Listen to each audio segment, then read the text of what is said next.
Hey guys, this is Pete Tiger and welcome back to my channel. और आज की इस वीडियो में मैं आप लोग के साथ दोबारा से स्टार्ट करने जा रहा हूँ थॉर की सीरीज। जैसा कि आप लोग को याद होगा कि पहले हमने थॉर का एक नया इशू स्टार्ट किया था, जिसके अंदर हमने देखा था कि थॉर एसगार्ड को लेकर जो है अर्थ के ऊपर आ जाता है। ओक्लाहोमा के अंदर वो एक जगह पे जो है अपना एसगार्ड बनाता है, और इसी तरह हमने देखा था कि किस तरह से वो सारे अपने एसगार्डियंस को दोबारा जगा रहा होता है, जो कि ह्यूमन के सोल्स के अंदर मौजूद होते हैं। और उसी बीच हमने देखा कि सीक्रेट इन्वेजन का इवेंट आ गया हमारे पास, जिसके बीच थॉर जो था ह्यूमंस की मदद करने के लिए मेन सिटी यानी न्यूयॉर्क के अंदर आया था, लेकिन उसने आयरन मैन से साफ मना कर दिया था कि अब वो उनकी और मदद नहीं करेगा इसमें। तो इसके बाद हमारे पास थॉर का एक और स्टोरी आर्क आता है हमारी टाइमलाइन के अंदर, जिसमें हम थॉर के रिलेटेड कुछ प्रॉब्लम्स देखेंगे उसके एसगार्ड के रिलेटेड। लेकिन हाँ, ये कॉमिक्स जो है अभी डार्क रेन का हिस्सा नहीं है। डार्क रेन के अंदर थॉर के कॉमिक्स है, लेकिन वो अभी शुरू नहीं हुए हैं, उसमें थोड़ा वक्त है। तो इसलिए डार्क रेन से पहले हम जो कुछ भी कवर कर सकते हैं वो हम कर लेंगे। उसके बाद हम एक साथ डार्क रेन शुरू करेंगे, और फिर बीच में हम कोई और दूसरा कॉमिक नहीं स्टार्ट करेंगे। तो वैसे भी आप लोग जानते हैं कि अभी हम लोग जो है हल्क की एक सीरीज चला रहे हैं, और उसके साथ मैं ये वाली थॉर की सीरीज भी चलाने वाला हूँ। और मैं कोशिश करूँगा कि दोनों सीरीज को एक साथ लेके चलूँ, क्योंकि इस सीरीज के एपिसोड हमारे पास 4 होने वाले हैं। तो इसलिए क्योंकि ये स्टोरी आर्क हमारा 4 इश्यूज के अंदर है, तो इसलिए हमारे पास इसके 4 एपिसोड्स होंगे। लेकिन ये स्टोरी बेसिकली ये पूरा जो इशू है, ये पूरा वॉल्यूम जो है, ये एक ही स्टोरीज में थॉर की चल रही है। तो यहाँ पे हमारे पास कोई खास स्टोरी आर्क्स नहीं है, लेकिन हमारे पास कुछ इश्यूज हैं जो कि बटे हुए हैं टाइमलाइन के हिसाब से। तो इसलिए मैं उन्हीं इश्यूज को आपके साथ शेयर करूंगा जो हमारे टाइमलाइन का हिस्सा हैं। सो गाइस, जो लोग मेरे चैनल पे फर्स्ट टाइम है उनको बताता चलूं कि हम लोग अपने चैनल के ऊपर एक तरह से टाइमलाइन फॉलो करते हैं मार्वल कॉमिक्स की, जो कि हमने 2000 से स्टार्ट करी थी, और हम लोग अब 2008 से 2009 में पहुंच चुके हैं, जहाँ पे अभी हमने कुछ टाइम पहले अपना बहुत बड़ा इवेंट सीक्रेट इन्वेजन का खत्म किया है। और अब हम अपने दूसरे इवेंट की तरफ चल रहे हैं, जो कि स्पेस बेस्ड इवेंट है वॉर ऑफ किंग्स का। और साथ ही हम अर्थ पे जो कॉमिक्स चल रहे हैं उनको शेयर कर रहे हैं। तो इसीलिए मेरे चैनल को सब्सक्राइब करना मत भूलिएगा, ताकि फ्यूचर में जब भी मैं अपनी वीडियोस डालूं तो आपको उसके बारे में फौरन से पता चल जाए। सो गाइस, चलिए उस ऑसम सीरीज को स्टार्ट करते हैं।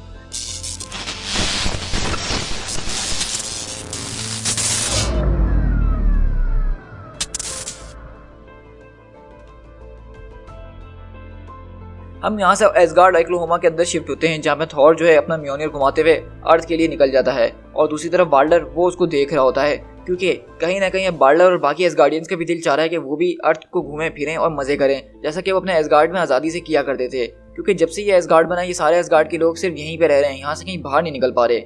और इसी बात का फायदा उठाते हुए लोकी आता है और बाल्डर के दिल में शक और शुबा डालना शुरू करता है। जैसा कि लोकी की आदत है, वो यहाँ पे इनको भड़काना शुरू करता है, और वो बोलता है, क्या वाकई में तुम्हें यहाँ खड़े होने में क्या मजा आता है? जब कभी हमारा एसगार्ड हुआ करता था तो तुम अपनी मर्जी से जहाँ चाहे चले जाते थे, लेकिन अब ऐसा लग रहा है कि हमारे लॉर्ड थॉर ने जो है हम सबको यहाँ पे कैद करके रख दिया है। और आपको पता है कि बेसिकली जो इस तरह लोकी की बात होती है, वो यहाँ पे सबको इसी तरह भड़काने की कोशिश कर रहा होता है। और इसी तरह इस कन्वर्सेशन को द वॉरियर्स 3 भी ज्वाइन करते हैं, जहाँ पे फेंड्राल वगैरह बोलते हैं कि लोकी, तुम तो ये बातें करो ही ना, तुम्हारे मुंह से ये सब चीज़ें बिल्कुल भी अच्छी नहीं लगती। लेकिन लोकी, वो तो लोकी है, और वो अभी भी इनके दिलों में अपने बात डाल रहा होता है। और यहाँ पे वो जिक्र करता है फ्रॉस्ट जायंट का, कि इस अर्थ के ऊपर भी कुछ फ्रॉस्ट जायंट्स घूम रहे हैं, तो हो सकता है कि तुम शायद उनको जाके मार सको। लेकिन हाँ, मैं तो भूल गई कि तुम लोग थॉर से पूछे बिना कहीं जा नहीं सकते हो। और इस तरह वो यहाँ पे थॉर के खिलाफ उन सबके कान भर रही होती है, क्योंकि लोकी इस वक्त लेडी बन चुकी है, और उसका काम वही है जो कि हमेशा हुआ करता है। और इस तरह बाल्डर वगैरह जो इसकी बातों में आना शुरू हो जाते हैं, उनको यानी कि ये फील होना शुरू हो जाता है कि थॉर जो कर रहा है वो गलत कर रहा है, वो खुद तो इस अर्थ के ऊपर आराम से घूम रहा है और हमें यहाँ कैद करके चले जाता है। हम देखते हैं कि लोकी अपने रूम के अंदर बैठा हुआ होता है और बोलता है कि मुझे जो अपनी ट्रिक इस्तेमाल करनी थी वो बहुत अच्छे तरीके से इस्तेमाल हो गई हैं। मुझे लग रहा है कि मैंने उनकी इमेजिनेशंस को बहुत ज़बरदस्त तरीके से क्रिएट कर दिया है। और अगले पल हम देखते हैं कि उसके कमरे में कोई और नहीं बल्कि बाल्डर आता है, जो कि थॉर का भाई है, और बोलता है, मेरे ख्याल से तुमने फ्रॉस्ट जायंट्स के बारे में कुछ बात करी थी। तो लोकी बोलती है कि हाँ, मैंने करी तो थी, लेकिन आप इस बारे में क्या जानना चाहते हैं? मुझे नहीं लगा था कि आप मुझसे ये पूछने के लिए यहाँ पे आएंगे। लेकिन मैं बताता चलूँ कि वो लोग जो हैं अपने पुराने तरीकों पे दोबारा उतर आए हैं, वो कमज़ोरों का शिकार कर रहे हैं, वो सब चीज़ें कर रहे हैं जिससे आप कभी उनको रोका करते थे। तो बाल्डर पूछता है कि कहाँ पे? तो लोकी बताती है कि वो एक ऐसी जगह में है जिसको रॉकी माउंटेन्स कहा जाता है, और ये दरवाज़ा देख रहे हैं, ये दरवाज़ा ख़ास मैंने उस जगह के लिए पोर्टल बनाया है, ये दरवाज़ा सीधा आपको उनके पास ले जाएगा। तो बाल्डर बोलता है कि मैं लौट कर कैसे आऊँगा, ये बताओ। तो लोकी बोलती है कि ये अंगूठी, ये आप पहन लीजिए, और जब भी आपको वापसी आना हो सिर्फ इसके अंदर मेरा नाम हल्के से गुनगुनाइएगा, और मैं ये दरवाज़ा आपके लिए वापसी खोल दूंगी। और हाँ, याद रखिएगा कि मेरा नाम चिल्लाएगा नहीं, सिर्फ आराम से बोलिएगा। और इस तरह बाल्डर वो रिंग लेता है और बोलता है कि एक बात समझ लो लोकी, अगर ये तुम्हारी कोई किसी किस्म की ट्रिक हुई जैसा कि हमेशा हुआ करती है, तो मैं वापसी किसी ना किसी तरीके से ज़रूर आऊँगा, और जब आऊँगा तो तुम्हारा सर इस धड़ से अलग कर दूंगा। तो लोकी बोलती कि बिल्कुल बिल्कुल, मैं समझ सकती हूँ, लेकिन अब मैं पहले से बदल चुकी हूँ और मैं इसी बात को प्रूव करना चाहती हूँ, और आप जैसा चाहें मेरे साथ करना चाहें वो कर सकते हैं, लेकिन इस बार मैं आपको नाराज़ नहीं करूँगी। और इस तरह हम देखते हैं कि बाल्डर जो है वो दरवाज़ा खोलता है और वहाँ पे निकल जाता है फ्रॉस्ट जायंट से लड़ने के लिए। और उस तरह हम देखते हैं कि लोकी यहाँ पे एक बहुत बड़ा प्लान रचने वाली है, जिसको आपको आगे जाके पता चलेगा कि वो ये सब क्यों कर रही है। और इस तरह लोकी वहाँ पे खुशी से देख रही होती है क्योंकि उसकी चाल सक्सेसफुल हो गई होती है। और इस तरह बाल्डर वो आता है यहाँ पे बर्फ के बीच और बोलता है कि स्नो और विंड, कितना मजा आ रहा है यहाँ पे, ऐसा लग रहा है कि ये मेरा घर है। और इसी तरह हम देखते हैं कि यहाँ पे वॉलस्टॉक जो है हेमडाल के पास आता है और बोलता है कि मेरे पास कुछ सवाल हैं तुमसे पूछने के लिए। तो हेमडाल बोलता है कि पूछो मुझसे, क्या सवाल है तुम्हारे वॉलस्टॉक। तो बोलता है क्या तुम उस पावरफुल गैदरिंग को जानते हो जो कि अपने आप को एवेंजर्स बुलाते हैं। तो हेमडाल बताता है कि कौन से वाले, क्योंकि पहले कभी सिर्फ एक ही एवेंजर्स हुआ करते थे, लेकिन आजकल हर कोई अपने आप को एवेंजर्स के नाम से बुला रहा है। तो वॉलस्टॉक बोलता है कि मुझे उनके बारे में जानना है जो ओरिजिनल थे, जो सबसे पहले थे। तो बोलता है कि हाँ वो है तो सही, लेकिन तुम क्यों पूछ रहे हो ये। तो वॉलस्टॉक का बेसिकली मकसद पूछने का ये होता है कि मैं जो यहाँ पे बैठा बैठा बोर हो गया हूँ, तो क्यों ना मैं उन एवेंजर्स के साथ अपनी कोई गैदरिंग बनाऊँ, क्योंकि वो लोग मेरे मुकाबले के हैं और उनके साथ मिलके शायद मैं अपने तरीके के जो हूँ एडवेंचर्स कर सकूँ और मैं दुनिया में कुछ अच्छाई कर सकूँ। लेकिन यहाँ पे जो है हेमडाल उसको जो है छेड़ना शुरू कर देता है उसके वजन के ऊपर। तो वो बोलता है कि मेरी मर्जी, मैं कुछ भी करूँ, लेकिन तुम मुझे इस तरह से छेड़ नहीं सकते हो। तो हेमडाल बोलता है कि मैं जिसको चाहूँ छेड़ सकता हूँ, जो कि लॉकी की उस पॉइजनस बातों को सुनता है।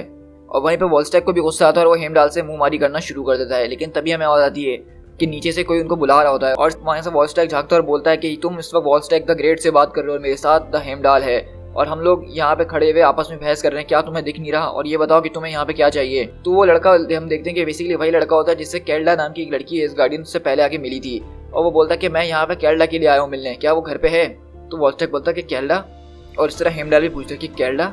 और इसी तरह हम लोग देखते हैं कि यहाँ पे बाल्डर जो है वो बर्फ के बीच घूम रहा होता है और अपनी पुरानी यादों को सोच रहा होता है कि किस तरह से वो एसगार्ड के अंदर एक जबरदस्त किस्म का वॉरियर हुआ करता था, लेकिन यहाँ अर्थ के ऊपर ऐसा लग रहा है उसकी सारी चीजों को जंग लग के रह गया है। जब से ये रैग्नारॉक होके गया है, इन गॉड्स की किस्मत बिल्कुल बदल के रह गई है। अब ये अर्थ पे रह रहे हैं और उनको अर्थ के हिसाब से चलना पड़ता है और थॉर की मर्जी के बगैर ये लोग खुद से कुछ भी नहीं कर सकते हैं।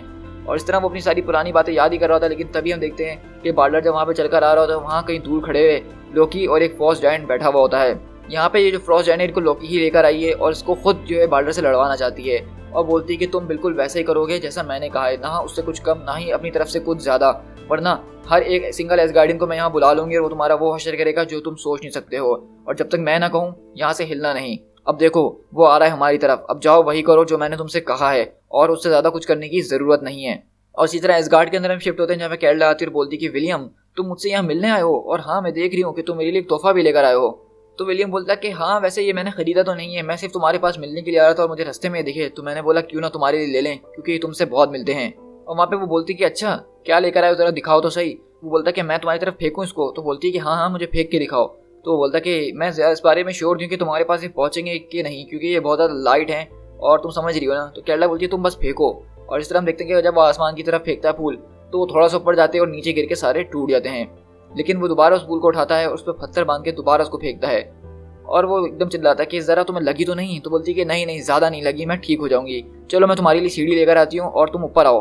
और इसी तरह हम उन माउंटेन्स के अंदर शिफ्ट होते हैं जहाँ पे बाप और बेटा जो है अपनी गाड़ी को ठीक कर रहे होते हैं, क्योंकि उनकी गाड़ी में कुछ मसला हो गया होता है। लेकिन अचानक तभी हम देखते हैं कि वहाँ पे जो है फ्रॉस्ट जायंट्स आ जाते हैं उन लोग के ऊपर अटैक करने के लिए, और वहाँ पे वो बच्चा वो एकदम चिल्ला रहा होता है। लेकिन तभी वहाँ पे हम देखते हैं कि बाल्डर आता है और बोलता है कि मेरे पीछे रहो, और वो बोलता है कि eaters of the children, murders, तुम लोग को क्या लगा कि तुम लोग इस तरह वीकलिंग्स को मर्डर करते रहोगे और हमें नहीं पता चलेगा। मैं बाल्डर तुम्हें आखिरी बार कहता हूँ कि सरेंडर करो वरना मारे जाओगे। लेकिन वो फ्रॉस्ट जायंट जो है उसके ऊपर अटैक करना शुरू करते हैं। तो और इसी तरह बाल्डर भी अपनी तलवार लेके सीधा चढ़ता है फ्रॉस्ट जायंट के सर के ऊपर और उसकी गर्दन अलग कर देता है। लेकिन इस तरह हम देखते हैं कि दूसरा जो वहाँ पे फ्रॉस्ट जायंट होता है वो उसके ऊपर काफी भारी पड़ना शुरू हो जाता है और बोलता है कि एट लास्ट मेरा एनिमी मेरे सामने आ गया, अब मैं उसको आराम से मार डालूंगा। लेकिन तभी पीछे से लोकी आती है और उसको मार डालती है और इस तरह वो बाल्डर को बचा लेती है। मुझे लगता है कि आप अभी भी मेरी बात सही से समझे नहीं हैं। ये अब हम इस वक्त मोर्टल दुनिया के अंदर हैं। इस वक्त आपको केयरफुल रहना पड़ेगा, आपको यहाँ चोट लग सकती है, आपको हार्म पहुँच सकता है और मेरे ख्याल से आप यहाँ पे मर भी सकते हैं। तो इसलिए ये एसगार्ड नहीं है जो कि आप मरने के बाद शायद दोबारा जिंदा हो जाएं।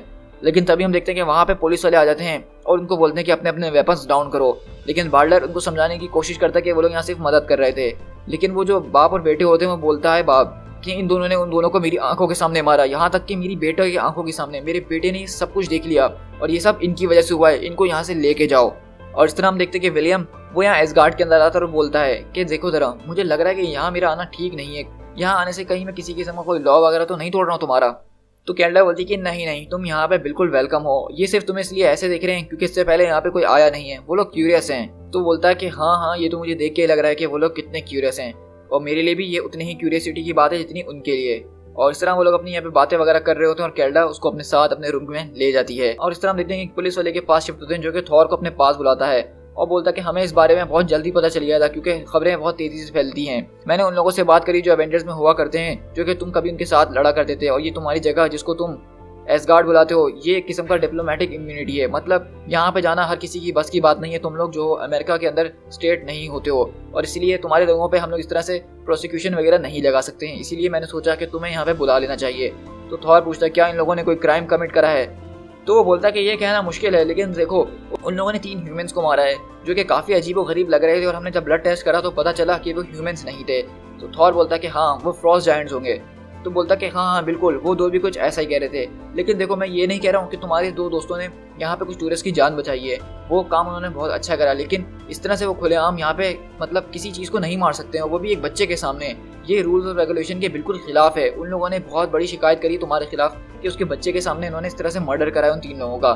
देखो इनके ऊपर काफ़ी ज़्यादा बड़े चार्जेस लगाए जा सकते हैं, लेकिन ये मेरा डिसीजन नहीं है और इसलिए क्योंकि एसगार्ड हमारी इम्यूनिटी से बाहर है तो इसलिए मैंने कहा कि मैं तुम्हें बुला लूँ। जब तक जज कोई फैसला नहीं सुनाते हैं तुम इनको अपने साथ ले जा सकते हो।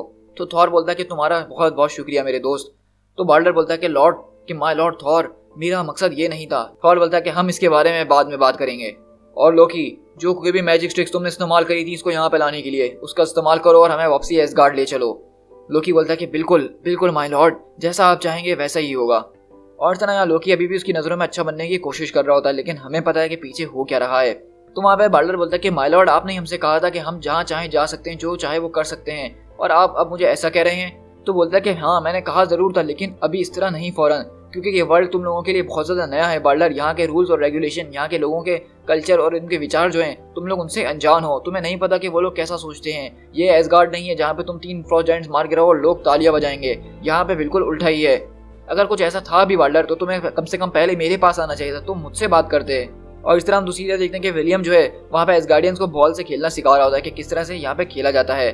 तो वहीं पे थॉर बोलता है कि मैं जानता हूँ कि तुम्हें यहाँ पे कितना ज़्यादा चाहत है लोगों की मदद करने का, कि तुम दुनिया के में कुछ अच्छा करो बाल्डर, क्योंकि तुम हमेशा से यही करते आते हो। लेकिन हर एक चीज़ को करने के लिए एक वक्त और एक सही जगह होती है, और अभी तुम्हें उस सही वक्त और जगह के बारे में नहीं पता है मेरे भाई, और वो मैं तुम्हें बताऊंगा।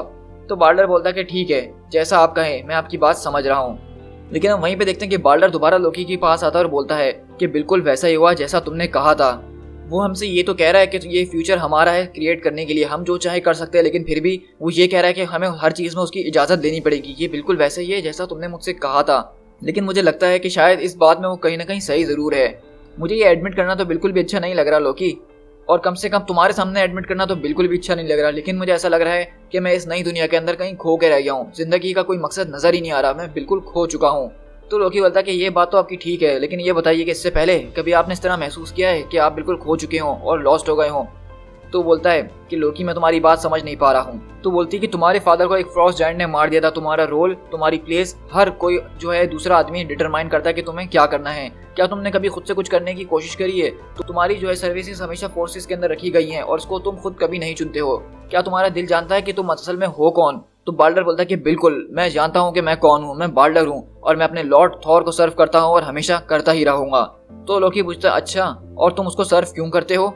तो बाल्डर बोलता है क्योंकि वो मेरा दोस्त और सबसे बढ़िया दोस्त है। Thor son of Odin, Prince of the realm, और वो राइट वाइज किंग है एसगार्ड का, इसीलिए मैं उसको सर्व करता हूँ। लोकी बोलता है अच्छा, तो तुम उसके साथ अलायंस इसलिए बनाते हो क्योंकि वो तुम्हारा दोस्त है, और तुम उसके साथ लॉयल्टी इसलिए निभाते हो क्योंकि वो ओडिन का बेटा है, और इन्हीं सारी वजह से तुमने जो है उस लॉयल्टी को यहाँ का ताज पहना दिया है।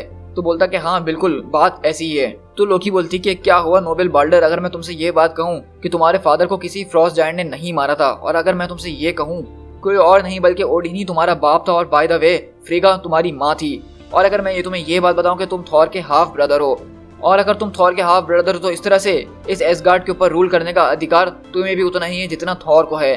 तुम क्या सोचते हो इस बारे में बाल्डर?